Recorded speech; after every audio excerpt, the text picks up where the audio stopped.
మా పిల్లలకి వాడుతున్నాను. మంగమచ్చలు వాడాను మేడం నేను.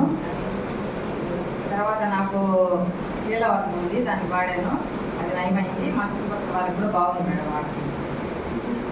నా పేరు సుబ్రత్నమ్మ, మాది మానేదుపాడు.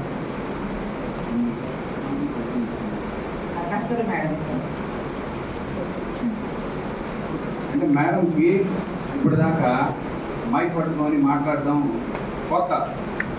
మేడం ఆల్రెడీ ఒక టైలర్గా 20-25 సంవత్సరాల అనుభవం ఉంది. డిప్లొమా కంప్లీట్ చేశారు. పాత డిప్లొమా, ఓల్డ్ డిప్లొమా కంప్లీట్ చేసి ఏం చేయాలో తెలియక కుటుంబ పోషణ కోసం ఆమె ఇప్పుడు టైలర్గా ఉన్నారు. ఇలాంటి టైలర్స్ ఎంతమంది ఉన్నారు మనకు తెలిసిన వాళ్ళు? వీళ్ళందరికీ ఉపాధి చూపించచ్చు మనం. అవునా అవునా? ఇంకొక యంగ్ అండ్ డైనమిక్ లీడర్ ఉన్నాడు, ఆయనతో మాట్లాడిద్దామా? Young and